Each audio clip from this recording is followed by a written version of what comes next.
Seguro que todos recordamos el tsunami que asoló varios países del Índico en diciembre de 2004. La repercusión de esa noticia fue inmensa y los damnificados se contaron por millones. Sin embargo, fueron menos que los afectados por las inundaciones que ha sufrido Pakistán. Más de 17 millones de personas han padecido los efectos de las aguas sin control y han perdido su casa o sus enseres. La catástrofe es inmensa en una zona fronteriza con Afganistán y castigada desde hace tiempo por el hambre y por la guerra que se libra contra los talibanes. Como si se tratase de una maldición, la desgracia se ha cebado de nuevo en ellos. Muchos perderán sus cosechas, otros tendrán que abandonar lo que fue su hogar. Necesitan ayuda, pero toda la que llegue, por mucha que sea, será poca frente a la magnitud del desastre. Las manos de este niño pakistaní recrean con el barro el drama que su país ha vivido en las últimas semanas. Lo hace de forma espontánea mientras juega con otros niños en un campamento de desplazados.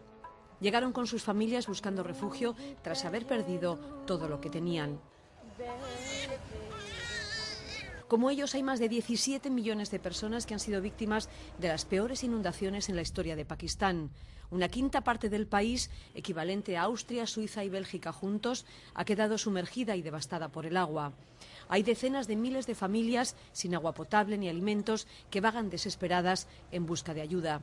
La tragedia está lejos de llegar a su fin. Sigue habiendo lluvias e inundaciones. Empezó siendo un desastre natural y ahora es una de las mayores catástrofes humanitarias de la historia.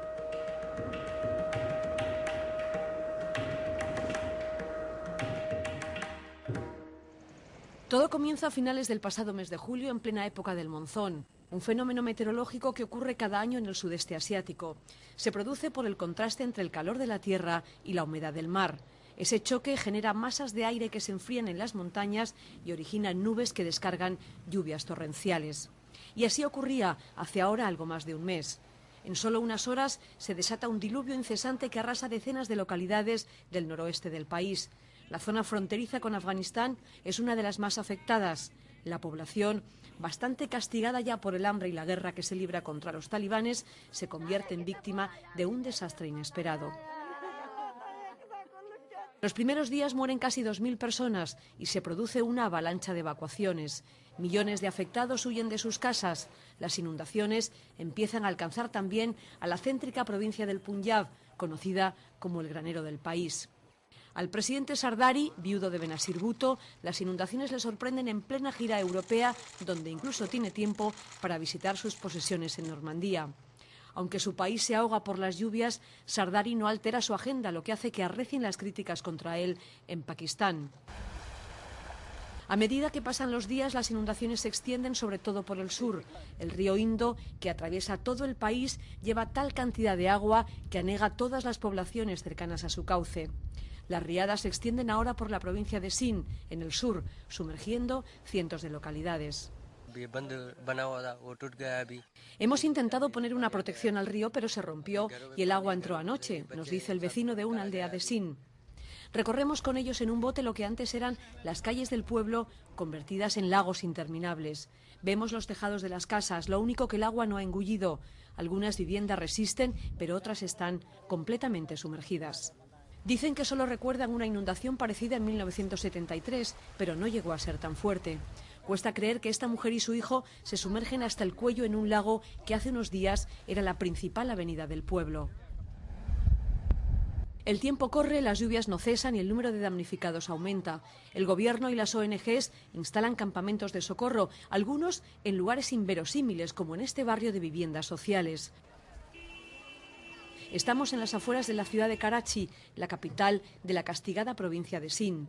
Una barriada con 9.000 pisos sin estrenar que el gobierno iba a entregar a familias con pocos recursos, pero que ahora ha permitido que sean ocupadas por miles de desplazados. Esta mujer nos cuenta que el agua llegó de repente a su ciudad, Jacobabad, y que en pocas horas lo perdió todo. Ha venido con otras 9 familias y ahora comparten la planta entera de un edificio vacío. Funcionarios del gobierno reparten agua, pero los vecinos se quejan de que es insuficiente y que no les llega la comida. No hay agua para todos y tampoco tenemos luz en estas casas. A veces vienen a traernos comida, pero es insuficiente. Lo que dice parece cierto. Minutos después, en torno a una furgoneta que distribuye agua y galletas, se organiza un tumulto. La gente se agolpa para poder alcanzar algo del reparto. Hay peleas y golpes. La necesidad aprieta y desata la violencia. Las autoridades pakistaníes hacen un llamamiento al mundo para que ayuden al país. La respuesta hasta ahora ha sido débil, pero el secretario general de Naciones Unidas, Ban Ki-moon, decide subirse a un avión y recorrer las zonas afectadas. Su reacción ante lo que ve conmueve a la comunidad internacional. Es un desastre como pocas veces se ha visto en el mundo y se requiere una respuesta en consonancia con la catástrofe. Todos debemos hacer el máximo esfuerzo y hacer frente a este desafío. Tenemos que actuar y estar con el pueblo de Pakistán en el largo y duro camino que tiene por delante.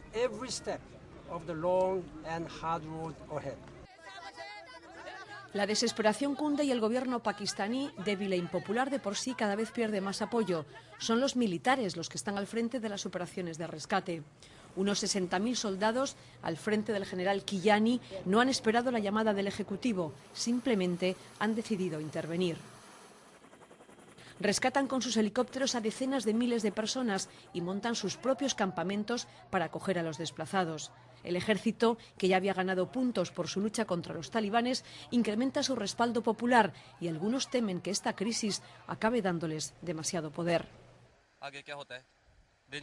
Llevamos días aquí controlando la crecida de las aguas por si tenemos que dar nuevas órdenes de evacuación, dice este oficial del ejército. Los militares, como vemos, se encargan también de vigilar los diques de contención construidos para evitar que el río Indo se desborde. 1 kilómetro más al norte continúa la alerta máxima. Hay un enorme caudal en esta presa de Kotri, la última gran protección en el río Indo antes de desembocar en el mar Arábigo. Pero pasan las horas y el mar no es capaz de absorber todo el agua que llega del Indo. Estamos a finales de agosto y la provincia de Sindh es víctima de una nueva oleada de inundaciones. Anoche sobre las 12 entró el agua, nos pilló desprevenidos y no pudimos proteger las casas. Ya no podemos vivir aquí. La preocupación se extiende también al ganado, el principal activo económico de la mayor parte de estas familias. No pueden hacer demasiados kilómetros con los animales y sin embargo tienen que buscarles un refugio seguro. En otra localidad del sur, cerca de Saker, hay todavía familias aisladas. Las encontramos caminando de un lado a otro con el agua hasta la cintura. Esto es lo que queda de mi pueblo. Nada, se lamenta este vecino. La crecida del río ha inundado las viviendas y ha golpeado duramente las infraestructuras. Se ha tragado las vías del tren y hasta la carretera principal. Parece que estamos recorriendo un lago, pero realmente estamos en un bote recorriendo lo que antes eran las calles, los campos de los pueblos de Saker, una de las zonas más castigadas por las lluvias. Estamos en el sur de Pakistán, en la provincia de Sindh. Aquí las lluvias han golpeado fuertemente las infraestructuras. Hemos visto las vías del tren totalmente inutilizadas. En estos momentos también estamos viendo cómo se está reconstruyendo la carretera. Hay cientos de personas apostadas en un lado esperando a que esa carretera se reconstruya y puedan llegar a sus pueblos. Hay todavía miles de personas varadas por las inundaciones a la espera de ser evacuadas. Llega un bote y se abalanzan para coger sitio. Quieren salir de aquí lo antes posible, pero no hay plazas para todos. La policía intenta evitar que el barco salga demasiado lleno y acaba golpeando con una vara a la multitud para que le dejen organizarlo. El problema que hemos tenido es que había una barca del gobierno, pero nos la han quitado. Pero no ha sido por mi culpa. Dicen que alguien se estaba llevando dinero por sacar a la gente de aquí, pero no he sido yo. Las carreteras de casi todo el país están salpicadas a un lado y otro por desplazados. Varios miles han viajado hasta Karachi. Creían que cerca de una gran urbe iban a encontrar más ayuda, pero la realidad ha sido aplastante. Necesitamos comida y medicinas. Mi hija está enferma, dice este hombre. La niña tiene la cara repleta de llagas y heridas y su padre asegura que ningún médico ha venido hasta aquí. Entre troncos de madera que cubren con telas, plásticos y mantas, luchan por sobrevivir bajo el abrasante calor del día. Así son sus refugios. Unos pocos han podido cocinar algo en esta mugrienta cazuela, pero el resultado es este plato nauseabundo. Las moscas lo invaden todo y los niños se han acostumbrado a convivir con ellas. Algunos incluso rebuscan entre la basura algo mejor de lo que sus padres les pueden ofrecer. De los 6 millones de damnificados en situación desesperada, más de la mitad son niños, muy vulnerables ante la falta de agua potable y de alimentación. La mayoría de los que vienen aquí sufren gastroenteritis, vómitos, náuseas y diarreas acompañadas por pérdida de sangre, los síntomas de la disentería. Es uno de los médicos que trabajan en los pequeños hospitales de campaña para desplazados, pero no pueden hacer frente a todos los casos. Solo en los últimos días han fallecido medio centenar de niños en los campamentos de socorro, la mayoría por diarreas. Los niños sufrirán también el impacto que estas inundaciones va a tener en la educación. Miles de escuelas han quedado destruidas por las lluvias y otras tantas convertidas en refugios provisionales. Este es uno de los institutos públicos más grandes de la provincia de Sindh. Los pupitres se han amontonado en una de las salas y en las aulas viven ahora cientos de personas sin techo. En las clases no andan sobrados de espacio. Solo en esta, por ejemplo, hay registradas 73 personas. Aquí al menos el gobierno se encarga de repartir raciones de arroz y de agua potable, aunque andan escasos de atención médica. Hace 2 días eso estuvo a punto de costarle la vida a esta mujer. Se puso de parto y tuvo que enfrentarse sola a ese momento. Sí, tuve que parir sola, aunque me ayudaron 5 mujeres de las que están por aquí. El padre del bebé relata su calvario hasta llegar a esta escuela refugio, 600 kilómetros en un camión con otros 2 hijos y su mujer a punto de dar a luz. La ayuda poco a poco va llegando, pero está en la magnitud del desastre que no se pueden cubrir todas las necesidades. España ha enviado hasta 3 cargamentos de material humanitario y se ha convertido en el 8º donante mundial. Cruz Roja, por ejemplo, distribuye agua potable a cientos de familias, algo imprescindible para evitar los brotes epidémicos. Sin duda es frustrante porque ves una emergencia de un carácter tan masivo con tantos millones de personas afectadas que bueno, ves que toda ayuda en ese sentido es poca. Pero los cooperantes luchan no solo contra la frustración de no poder llegar a todos los damnificados, sino que también deben hacer frente a otra amenaza. Fuentes de Estados Unidos han asegurado tener información sobre posibles ataques de los talibanes a cooperantes extranjeros. Algunas organizaciones se han visto obligadas a cambiar sus planes de seguridad. A día de hoy, la ayuda prometida ya por la comunidad internacional ronda los 1.000 millones de euros. Claro que está muy lejos de cubrir los daños, valorados en casi 40.000 millones.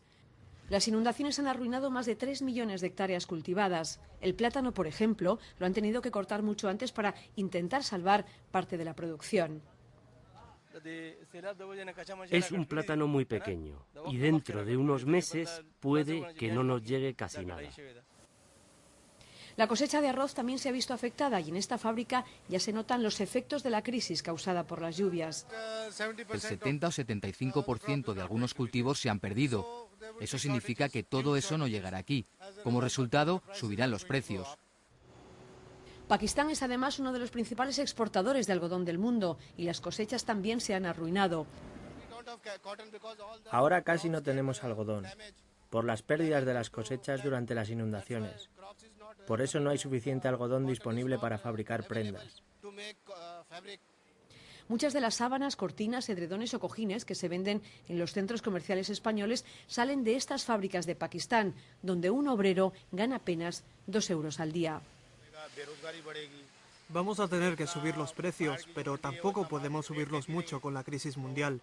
Es una catástrofe. Las lluvias van a sumergir en el caos a la economía pakistaní, que según los expertos tardará al menos 5 años en remontar. Hay un largo camino de recuperación que Pakistán no podrá emprender en solitario. El desafío es que la ayuda llegue pronto a todos los afectados y que no haya una nueva oleada de muertes por epidemias y enfermedades. Y la situación es de máxima urgencia. Pakistán no puede esperar.